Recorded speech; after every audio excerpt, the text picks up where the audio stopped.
HIV virus that I have attained, I will have to retire from the Lakers.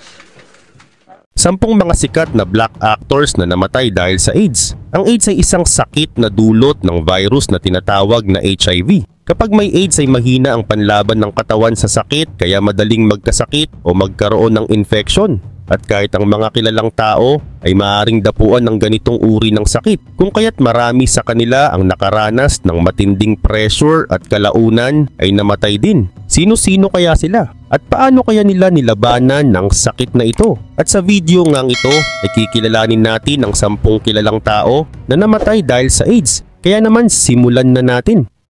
Number 1, Howard Rollins. Si Howard Rollins ay isang tanyag na black actor na isinilang noong February 17, 1950 sa Baltimore, Maryland. Bata pa lang siya ay mahilig na siya sa pag-arte. Lumaki siya sa panahong mahirap ang buhay para sa mga African American dahil sa diskriminasyon. Sa kabila nito ay pinilit niyang abutin ang kanyang pangarap sa larangan ng pelikula at telebisyon. Samantala, nakilala si Rollins noong 1981 dahil sa kanyang papel bilang Cole House Walker Jr. sa pelikulang Ragtime. Ang karakter na ito ay sumasalamin sa pakikibaka ng mga African American laban sa discrimination. Dahil sa mahusay niyang pagganap ay nakatanggap siya ng nomination sa Academy Award for Best Supporting Actor, isang malaking karangalan lalo na para sa isang black actor noong panahong iyon. Maliban dito, isa pa sa kanyang sikat na proyekto ay ang seryeng In the Heat of the Night kung saan ginampanan niya si Chief Virgil Tibbs na isang matapang na investigador.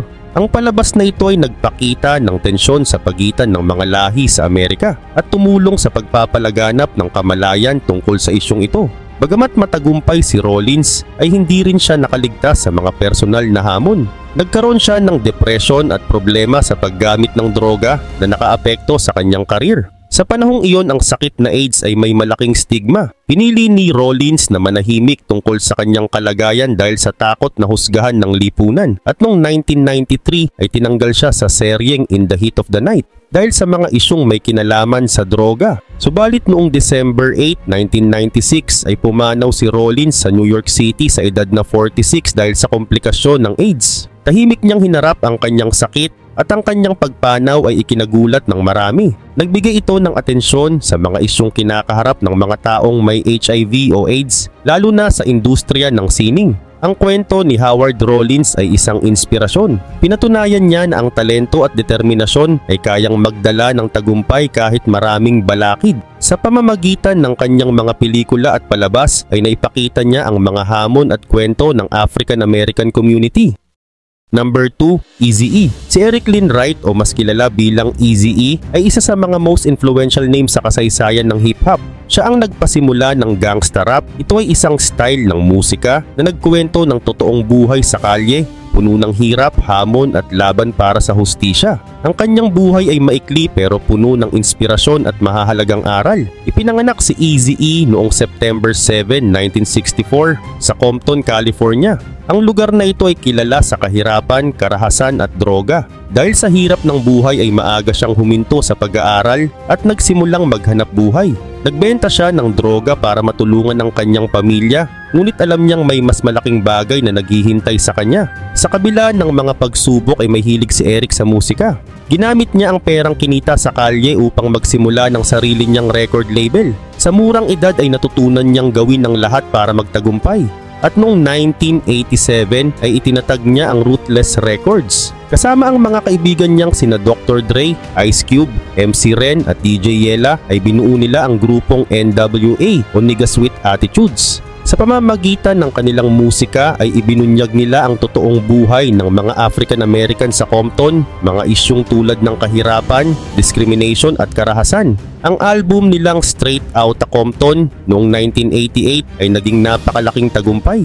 Nagbigay ito ng bagong anyo sa hip-hop at nag-udyok ng diskusyon tungkol sa mga problema ng lipunan. Ang kanilang kanta na F the Police ay kontrobersyal pero nagbigay liwanag sa issue ng police brutality. Si Eazy-E bilang leader ng grupo ang naging muka ng gangsta rap.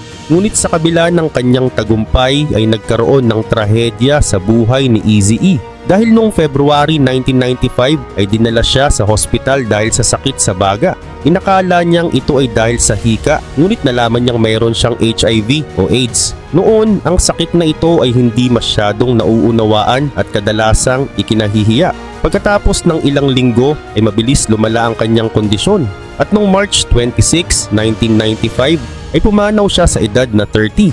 Ang balita ng kanyang pagkamatay ay ikinagulat ng mundo ng hip-hop at nagdulot ng mas maraming pag-uusap tungkol sa HIV o AIDS.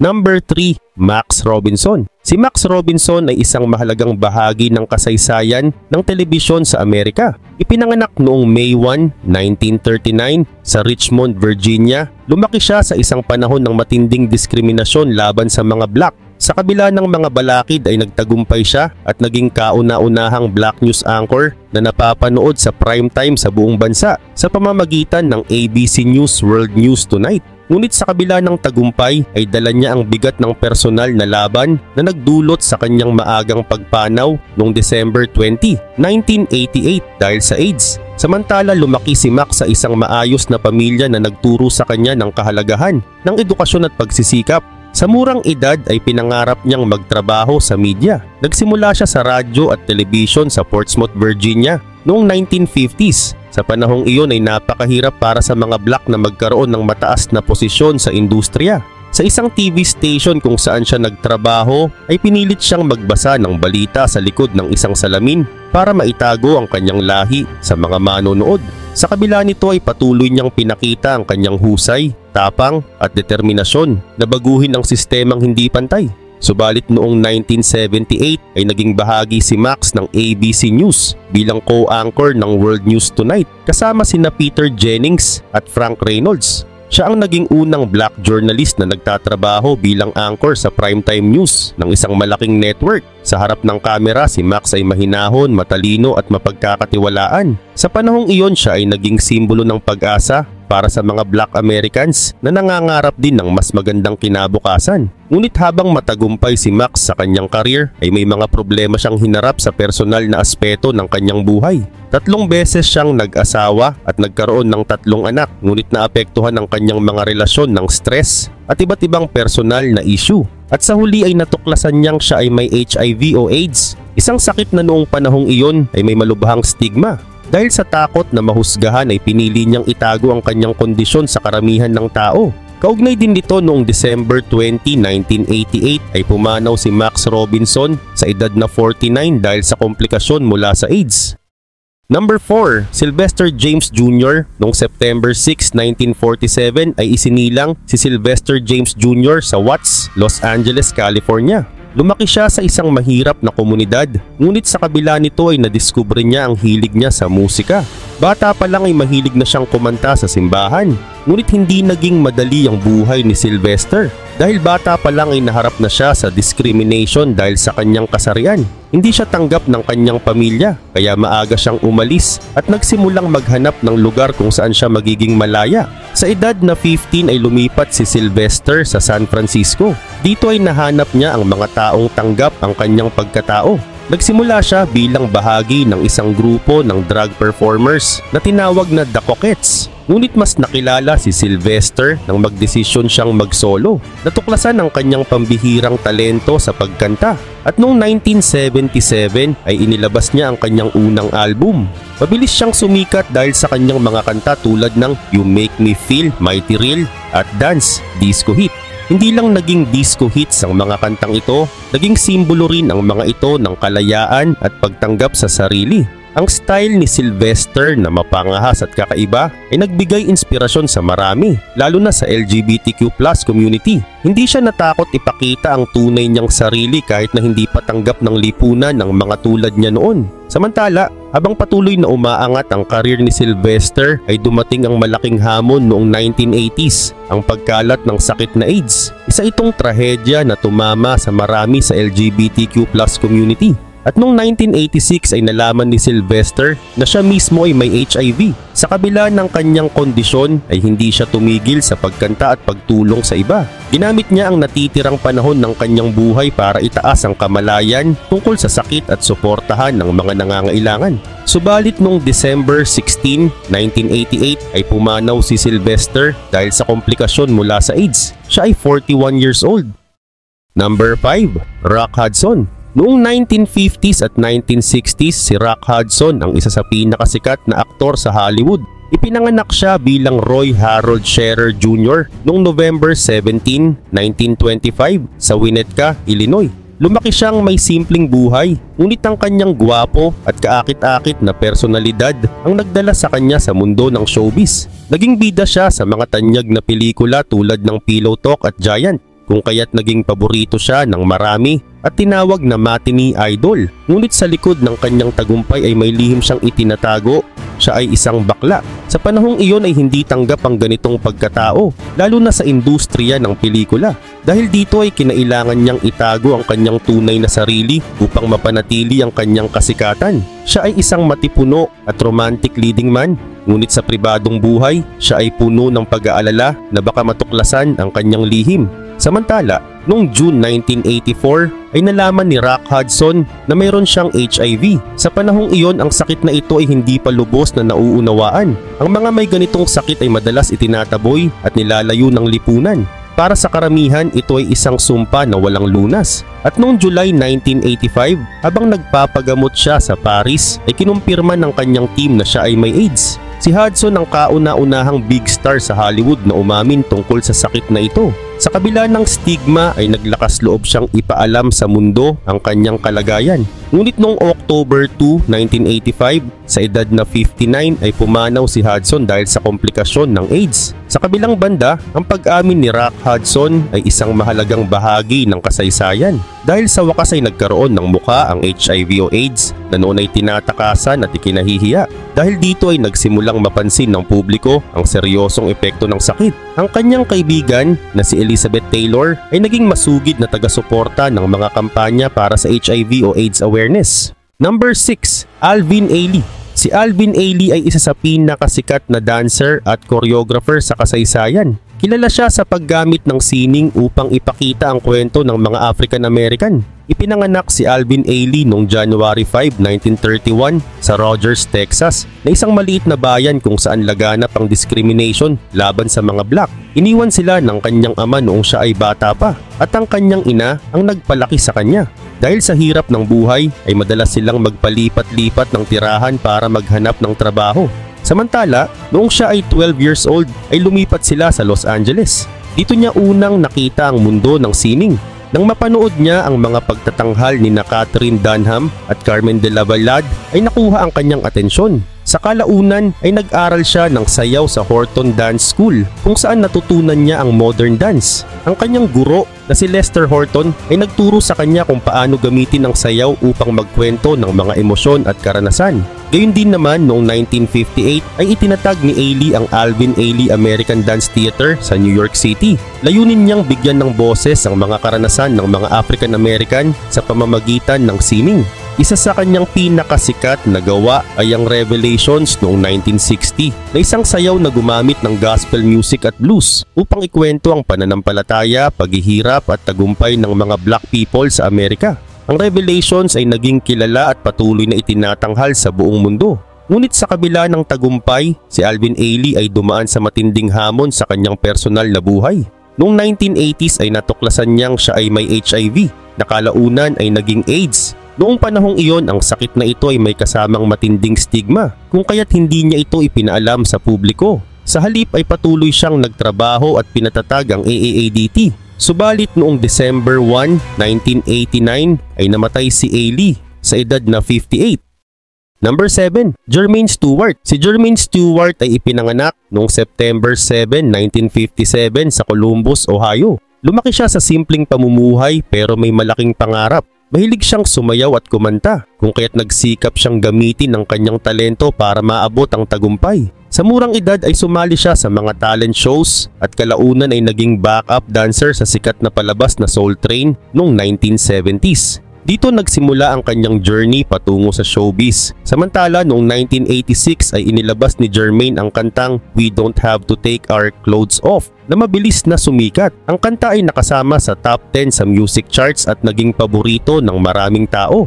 Bukod sa masiglang tunog nito, ang kanta ay mayroon ding mahalagang mensahe at sinasabi nito na hindi kailangang magmadali o gumawa ng bagay na hindi ka komportable para ipakita ang pagmamahal. Dahil dito ay naging simbolo si Jermaine ng positibong pananaw at respeto sa sarili. Bagamat sumikat si Jermaine ay hindi naman ito tumagal. Habang nagbabago ang uso sa musika noong huling bahagi ng 1980s, ay unti-unti siyang nawala sa mainstream ngunit hindi siya sumuko. Patuloy siyang gumawa ng musika at itinuloy ang kanyang pangarap kahit hindi na siya napapansin ng maraming tao. Gayun din naman, noong 1990s ay hinarap ni Jermaine ang isang matinding hamon dahil nagkasakit siya ng AIDS, isang sakit na nooy may malalim na stigma at discrimination. Sa panahong iyon ay marami ang hindi nakakaintindi sa sakit na ito, kaya lalong nahirapan si Jermaine. Ngunit sa kabila ng lahat ay nanatili siyang matapang. Namatay siya noong March 17, 1997 sa edad na 39 sa Chicago, Illinois. Sa kabila nito, ang kwento ni Jermaine ay nagpapakita ng tapang at inspirasyon. Sa kabila ng hirap ng buhay ay nagawa niyang ipakita ang kanyang talento at nag-iwan ng magandang mensahe sa mundo. Ang kanyang kanta ay nagsilbing paalala na mahalaga ang respeto at pagmamahal sa sarili. Ang kanyang kwento ay mahalaga rin dahil sa panahong iyon ay maraming tao ang nangangailangan ng suporta at pag-unawa, lalo na ang mga biktima ng HIV o AIDS. Number 8. Kenny Green. Si Kenny Green ay isang sikat na singer, songwriter at producer na ipinanganak noong 1970s sa Detroit, Michigan. Nakilala siya bilang lead singer ng R&B group na Intro na nagtagumpay noong 1990s dahil sa kanilang mga sikat na kanta tulad ng Come Inside at ang rendition nila ng Ribbon in the Sky ni Stevie Wonder. Bukod sa pagiging frontman ng Intro, si Kenny ay may natatanging talento sa pagsulat ng kanta. Siya ang nasa likod ng ilan sa pinakamagagandang awitin ng panahong iyon, kabilang ang mga kanta para sa mga artist tulad ni Mary J. Blige. Dahil sa kanyang contribution ay naging mahalaga ang Intro sa mundo ng R&B at naging parte ng mga alaala ng maraming tagahanga. Ngunit habang abala sa pagpapasikat ng musika ay tahimik na hinarap ni Kenny ang mga hamon sa kanyang personal na buhay. Sa panahong iyon, ang HIV o AIDS ay isang usaping napupuno ng takot at stigma, lalo na para sa Black LGBTQ+ community. Maraming tao ang natakot na magbahagi ng kanilang karanasan dahil sa discrimination. Sa kabila ng tagumpay ay unti-unting humina ang kalusugan ni Kenny. Matagal siyang nanahimik tungkol sa kanyang karamdaman at sexual orientation. At noong 2001, sa isang interview sa Vibe magazine, ay matapang niyang inamin na siya ay bisexual at may sakit na AIDS. Ibinahagi niya ang kanyang pinagdadaanan hindi lamang para magbigay linaw sa kanyang sitwasyon, kundi para magbigay inspirasyon at pag-asa sa iba. Subalit noong October 1, 2001 sa edad na 32 ay pumanaw si Kenny Green dahil sa mga complications ng AIDS. Ang kanyang maagang pagkamatay ay nagdulot ng labis na kalungkutan sa mundo ng musika at sa kanyang mga tagahanga. Gayunpaman, ang kanyang tapang sa pagbabahagi ng kanyang kwento ay nagbigay ng mas malawak na pangunawa at kaalaman tungkol sa HIV o AIDS. Sa kabila nito, ang kwento ni Kenny Green ay isang paalala ng hirap at hamon ng pagiging totoo sa sarili, lalo na sa panahong puno ng discrimination. Number 9. Kevin Peter Hall. Si Kevin Peter Hall ay isang kilalang aktor noong 1980s. Dahil sa taas niyang 7 feet and 2 inches ay madali siyang napansin sa Hollywood. Pero ang kanyang kwento ay hindi lamang tungkol sa kasikatan. Samantala, ipinanganak si Kevin noong May 9, 1955 sa Pittsburgh, Pennsylvania. Bata pa lang siya ay kitang-kita na ang kakaiba niyang tangkad. Dahil dito ay naging star player siya sa basketball noong high school at college. Pero habang lumilipas ang panahon ay mas naengganyo siya sa pag-arte kaysa sa sports. Kaugnay nito ay nag-aral siya ng drama sa George Washington University kung saan natutunan niya ang sining ng theater. Pagkatapos ng college ay lumipat siya sa Los Angeles para sundin ang kanyang pangarap bilang isang artista. Hindi man kilala ang mukha ni Kevin ay naging sikat naman siya dahil sa kanyang mga roles sa likod ng costume. Isa sa kanyang pinakakilalang karakter ay ang halimaw sa pelikulang Predator noong 1987 kung saan nakasama niya si Arnold Schwarzenegger. Sa costume ng halimaw ay si Kevin ang nagbigay buhay sa pamamagitan ng kanyang galaw at kilos. Hindi rin kailangan na makita ang kanyang muka para maipakita ang kanyang talent. Bukod dito ay siya rin ang gumanap bilang Harry, ang mabait na higanting nilalang sa pelikulang Harry and the Hendersons noong 1987. Kahit nasa likod siya ng makapal na costume ay naipadama niya ang emosyon ng karakter na naging dahilan kung bakit minahal ito ng mga manonood. Subalit noong 1990 ay nagkaroon ng aksidente sa sasakyan si Kevin.